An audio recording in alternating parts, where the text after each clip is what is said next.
मंदिर में सज रही माँ लाल फूलों से। मंदिर में सज रही माँ लाल फूलों से। लाल फूलों से गुलाब फूलों से।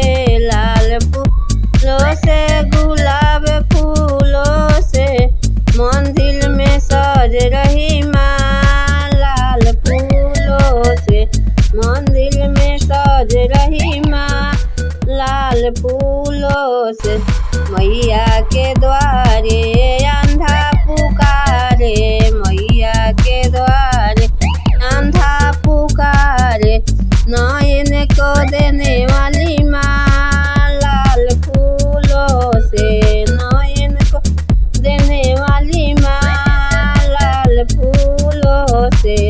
मंदिर में सज रही माँ लाल फूलों से।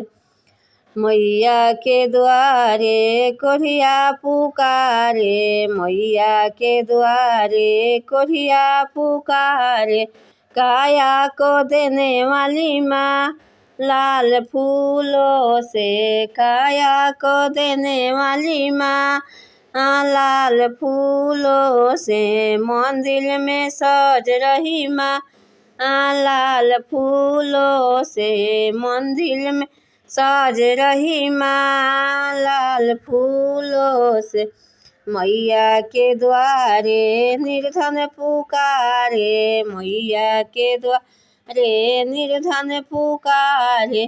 धन को देने वाली माँ लाल फूलों से। धन के देने वाली माँ लाल फूलों से। मंदिर में सज रही माँ लाल फूलों से।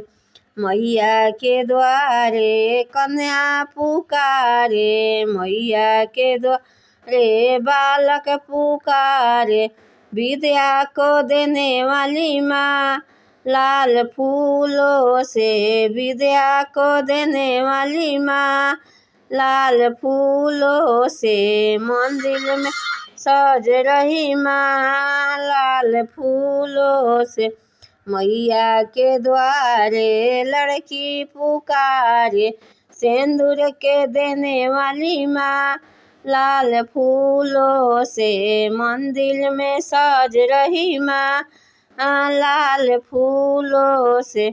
मैया के द्वारे बांझन पुकारे। मैया के द्वारे बांझन पुकारे।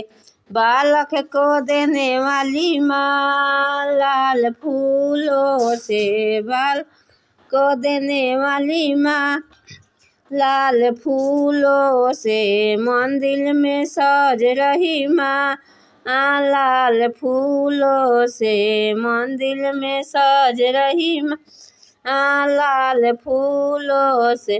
लाल फूलों से गुलाब फूलों से।